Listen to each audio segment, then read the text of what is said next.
Norime priminti, kad skubėti niekur nereikia, viską atlikite dėmesingai, prireikus bet kada galite paspausti pauzę ir atlikus veiksmą pratęsti šį video.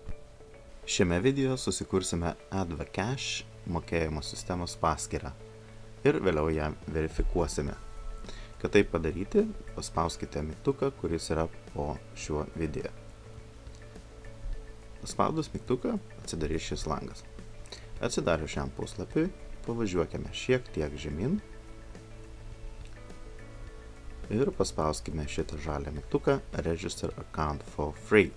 Tai yra visiškai nemokama paskyra. Paspaudus šį mygtuką atsidarys sekantis puslapis, kur užpildysime registracijos formą.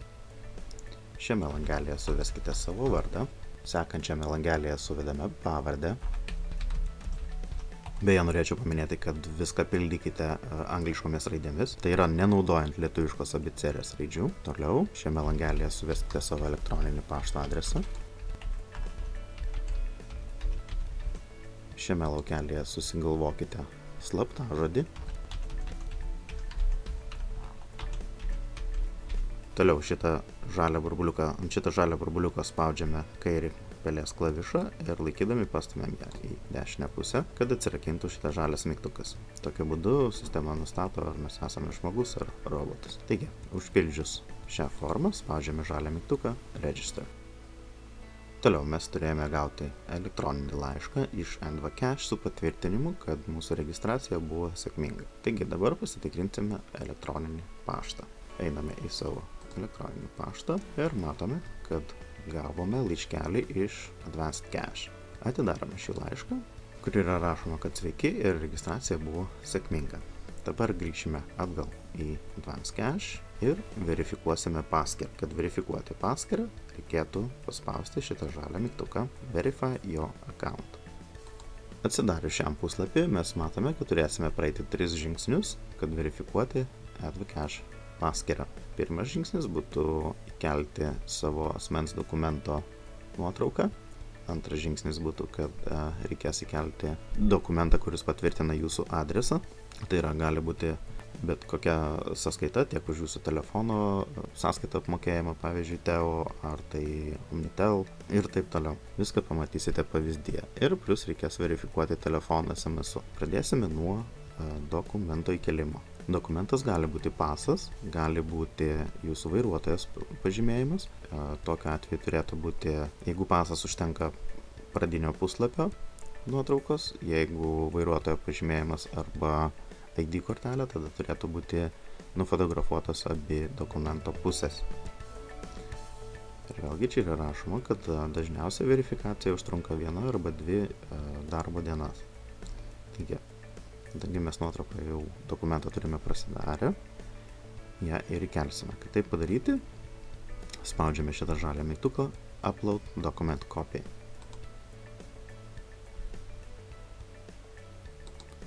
Susirandame, kur yra mūsų dokumentas ir įkeliame ją į sistemą. Kaip matome, keliasi.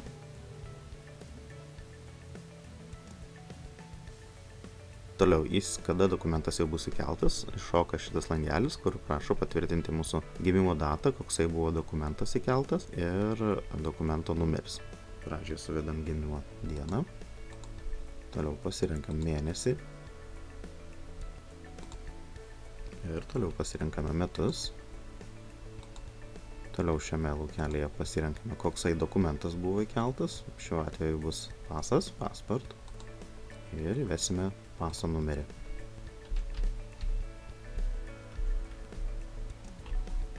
Pasitikrinus, ar viską teisingai suvedėte, spaudžiame žalią mygtuką Send.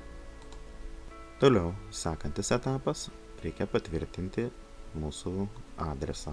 Spaudžiame šitą ikoną. Atsidarius šiam langeliui yra parašyta, kokie dokumentai yra tinkami adreso verifikacijai. Tai yra, gali būti bet kokia sąskaita už atėjusius mokesčius, ar tai už elektrą, ar tai už vandenį, ar už dujas. Gali būti sąskaita už, pavyzdžiui, jūsų telefoną, už internetą, dažniausiai yra naudojama telefono apmokėjimo sąskaita, kaip Telo pavyzdžiui, ir tai Omnitel, kur jūs gaunate elektroniniu paštu arba į savo pašto dėžutę. Tai jeigu gaunate į savo pašto dėžutę ir neturite elektroninio varianto, tai tiesiog nusipaveiksluokite ir įkelsime į sistemą.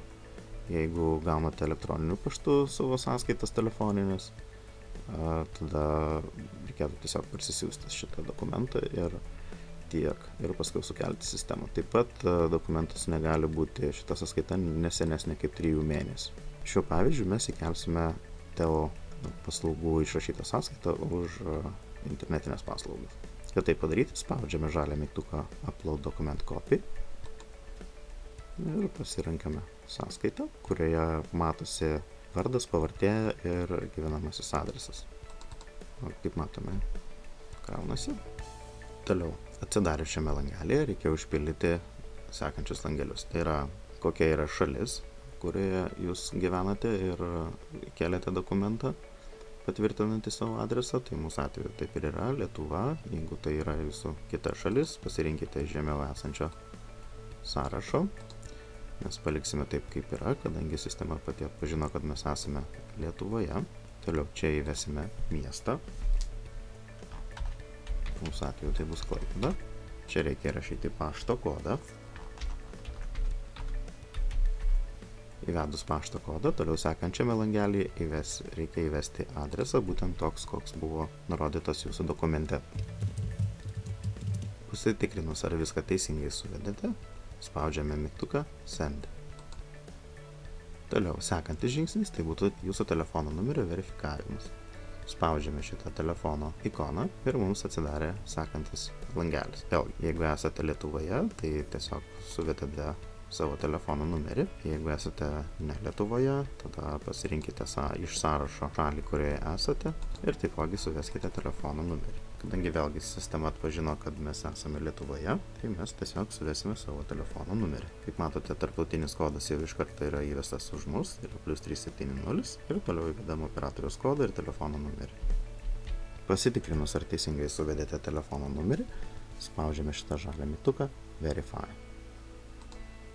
Toliau kelių sekundžių bėgyje gausite SMS pranešimą su patvirtinimo kodu. SMS mums atkeliavo su patvirtinimo kodu, kurį ir įvesime į šį tuščią langelį.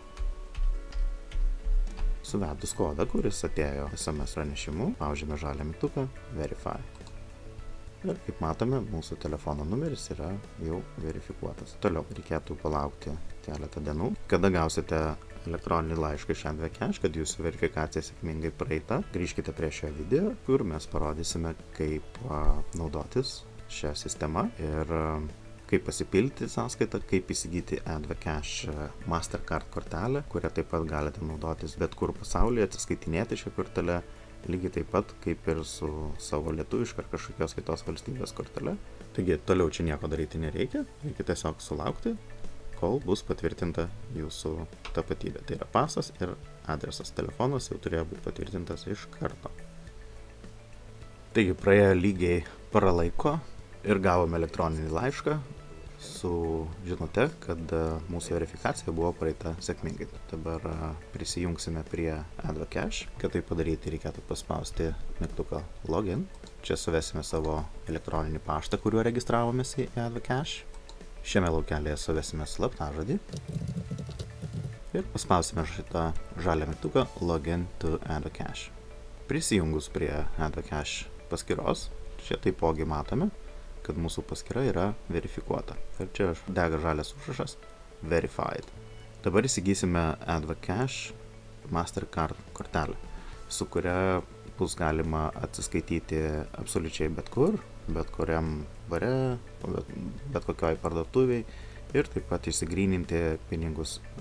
Su šia kortele galima absoliučiai bet kuriam bankomate, bet kurioje pasaulio šalyje. Po registracijos pirmą savaitę AdvoCash kortelę galima įsigyti vos už 5 eurus. Dabar pažiūrėsime. Paspaudus šitą mygtuką Create Card, reikėtų pasirinkti, kokią valiutą norite, kad būtų jūsų kortelė. Kadangi mes randamės Lietuvoje ir pas mus valiuta šiai dieną yra eurai, tai pasirinksime eurus. Ir paspaudžiame mygtuką Continue. Kaip matome, galime įsigyti 2 tipų korteles. Už 1 eurą būtų virtuali kortelė, kuri naudojama tik tais elektroniniai bankininkystėje, arba už 4,99 įsigyti plastikinę bankinę kortelę. Čia taipogi yra rašoma, kad kortelės pristatymas nuo įsigijimo dienos gali trukti nuo 2 iki 3 savaičių arba nuo 3 iki 5 dienų priklausomai, kurioje šalyje mes gyvename ir kokiu būdu bus pristatoma kortelė. Dažniausiai tai trunka maksimaliai iki savaitės laiko. Taip pat pavažiavus šiek tiek žemiau, matome, kokie yra kortelės naudojimo įkainiai. Kaip matote, vienas iki įsigijus kortelę nėra jokių absoliučiai mėnesinių mokesčių. Atsiskaitant kortelę tiek baruose, tiek parduotuvėje nėra jokio absoliučiai mokesčio, yra 0%. Ir norint išsiimti eurus savo šalyje, tai sakykime, tarkim Lietuvoje, nepriklausomai kokią sumą norėsite išsiimti bankomate, išėmimas kainuos 1,99 €. Toliau jokių mokesčių nėra. Bent norėtumėte išsiimti pinigus kitoje šalyje, tai tokiu bus plus 2% už valiutos iškeitimą. Kadangi šiuo metu mes savo AdvoCash paskyroje neturime lėšų, jas reikės pasipildyti, kad galėtumėm įsigyti šią AdvoCash kortelę. Kad tai padaryti, paspausime mygtuką Deposit Funds. Pasipildyti AdvoCash piniginę galite įvairiais būdais. Tai yra internetinio pavedimu, SWIFT arba SEPA. Taip pat galite pasipildyti ir elektroniniam valiutom. Tai yra, čia paspausime, matome, kokių yra būdų, kaip galima pasipildyti savo AdvoCash piniginę. Šiuo pavyzdžiu mes naudosime Perfect Money. Pradžioje mums reikėtų pasirinkti sumą, kurią norime persivesti į savo AdvoCash piniginę. Šiame pavyzdyje mes įsivesime $6.20, kurių turėtų pakakti įsigyti kortelę. Paspaudžiame mygtuką Perfect Money.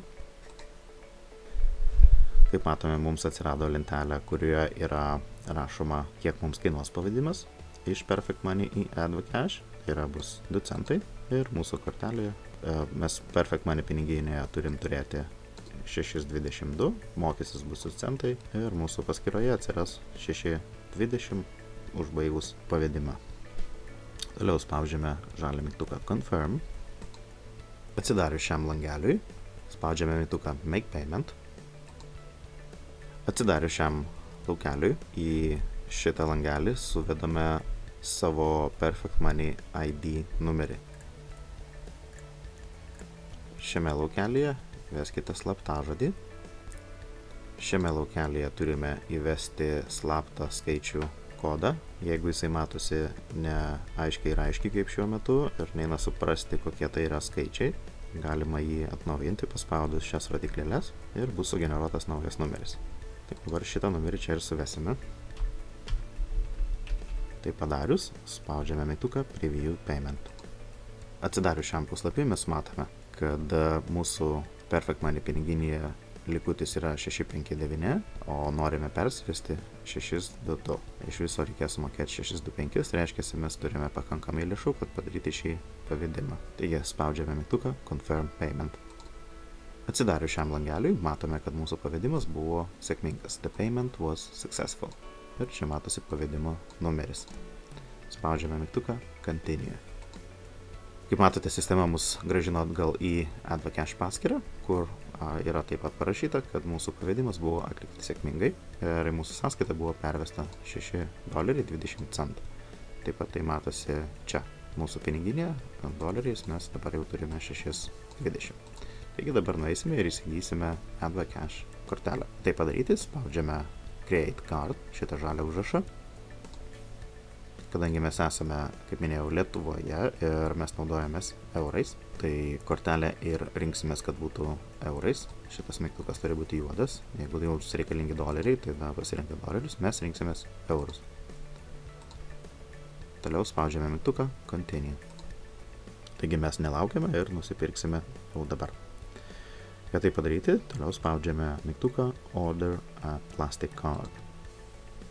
Atsidarius šiam langui, matome, kokiu adresu bus pristatyta mūsų kortelė. Jeigu prieš tai buvote viską teisingai užpildę, tai čia turėtų būti viskas sugeneruota automatiškai. Jeigu jūs norite, kad būtų pristatyta kitų adresų, tada teks užpildyti formą paspaudus čia. Bet patarčiau naudoti tą būtent adresą, kuriuo registravotės susikuriant AdvoCash paskyrą. Dabar, kaip matote, mums reikia pasirinkti, iš kur norime sumokėti už kortelę. Tai mes renkamės dolerius. Mūsų kortelės valiuta bus eurai, card currency. Čia paliekame taip, kaip yra, kad būtų paštu pristatyta. Ir kaip matome, nuo mūsų AdvoCash sąskaitos bus nuskaičiuota $5.75. Kas pavertus į eurus būtų 4,99. Kaip ir minėjau anksčiau, čia taip pat yra parašyta, kad pirmas 7 dienas nuo AdvoCash paskyros susikūrimo kortelės kaina yra 4,99. Praėjus 7 dienom kortelės kaina bus 14,99. Toliau spaudžiame, čia uždedame varnelę ir spaudžiame mygtuką Continue. Atsidarius šiam langui, už kelių sekundžių jūs turėtumėt gauti SMS pranešimą, kad kortelė buvo sėkmingai užsakyta ir išsiųsta jums. Ir taip pat turėjote gauti elektroninį paštą su tokiu pačiu patvirtinimu. Toliau, kaip ir minėjau, nieko daryti nereikia, reikėtų tiesiog sulaukti, kol gausite savo AdvoCash kortelę, tada grįžkite prie šio video ir mes parodysime, kaip ją aktyvuoti. Taigi, praėjus savaitį laiko, sulaukime AdvoCash kreditinės kortelės. Jūs turėjote gauti laišką, kaip matome, čia yra parašyta sveikinimai ir pridėta kreditinė kortelė. Toliau prisijungsime prie AdvoCash paskyros ir autorizuosime kortelę. Spaudžiame mygtuką Login. Čia suvesime savo elektroninį paštą, kuriuo registravotės į AdvoCash piniginę. Šiame laukelėje suvesime slaptažodį, kuriuo registravotės į AdvoCash. Toliau spaudžiame šitą žalią mygtuką Login to Advanced Cash. Jeigu senai nesijungite prie AdvoCash arba jungitės iš kito kompiuterio, toliau jums gali išmesti štai tokį langelį. Jį išmeta tokiu atveju, jeigu senai nesijungite prie savo Advanced Cash piniginės arba jeigu jungitės iš kito kompiuterio, negu kad susikūrėte savo AdvoCash. Jums prašo papildomo PIN kodo, kuris buvo išsiųstas į jūsų elektroninį paštą, kuriuo registravotės į AdvoCash. Taigi dabar nueisime į elektroninį paštą ir pasimsime tą PIN kodą, kurio čia ir prašo. Taigi einam į savo elektroninį paštą. Kaip matome, gavome laiškelį iš Advanced Cash. Taigi atsidarius šitą laišką, čia matome būtent PIN kodą, kurio mūsų prašo. Nusikopijuosime šitą koduką, grįžtame atgal į Advanced Cash ir įklijuojame šitą kodą į šitą laukelį. Toliau spaudžiame mygtuką Continue. Taigi, prisijungus prie paskyros, dabar aktyvuosime savo AdvoCash kortelę ir aktyvavus mums suteiks kortelės PIN kodą. Kad tai padaryti, pavažiuojame čia, kur yra parašyta Cards ir paspaudžiame ant kortelės. Taigi, atsidarius šiam langelį, reikia suvesti 16 skaičių kortelės numerį, kuris yra priekinėje jūsų kortelės dalyje. Suvedus visus 16 skaičių, tai yra nurašius nuo savo kortelės, kurią ką tik gavote paštu, pasitikrinus dar kartelį ir teisingai suvedėme skaičius, šito irgi pats pasitikrinsiu dabar. Jeigu viską teisingai suvedėte, dar kartą pasitikrinate, spaudžiame žalią mygtuką Continue. Toliau atsidarius šiam langeliui, čia yra parašyta, kad mūsų kortelė buvo sėkmingai aktyvuota ir norint gauti kortelės PIN kodą, mums reikia spausti mygtuką Continue ir po to View PIN. Taigi spaudžiame žalią mygtuką Continue ir spaudžiame šitą mygtuką View PIN. Toliau, atsidarius šiam langeliui, čia yra parašyta, kad į mūsų elektroninį paštą buvo atsiuntas vienkartinis kodas, kurį reikia įrašyti į šitą laukelį. Taigi nueisime į savo elektroninį paštą dabar ir kaip matome atėjo laiškelis iš support, tai yra iš AdvoCash support, atsidarome šitą laiškelį. Yra vienkartinis slaptažodis, nusikopijuojame šitą slaptažodį, grįžtame atgal į Advanced Cash ir įklijuojame į šitą laukelį. Tai padarius, spaudžiame mygtuką Continue. Ir dabar matote savo kortelės PIN kodą. Neužmirškite jį užsirašyti. Toliau nieko daryti nereikia, galite pilnumoj naudotis savo AdvoCash kortelę. Dar kartelį pakartosiu, neužmirškite užsirašyti šito PIN kodą. Toliau, jeigu netyčia pamirštate savo PIN kodą ir jo neprisimenate, jį bet kada galite pasižiūrėti iš naujo. Kaip tai padaryti? Kad tai padaryti, vėl einame šitą skiltį Cards, paspaudžiame ant kortelės ir spaudžiame View PIN. vėl buvo išsiųstas elektroninis laiškas į mūsų paštą. Einam į elektroninį paštą ir kaip matome gavome laišką iš AdvoCash. Ir kaip matome vėl yra one time password. Nusikopijuojame šitą kodą. Grįžtame atgal į AdvoCash. Įklijuojame šitą laukelį ir spaudžiame continue. Ir kaip matome vėl mums parodys jūsų PIN kodą. Taigi toliau čia nieko daryti nereikia. Gero naudojimo ir iki greito malonaus. Neužmirškite prisijungti prie mūsų Facebook grupės, kur mes visada pasiruošę jums patarti ir padėti visais jums iškilusiais klausimais. Iki greito malonaus.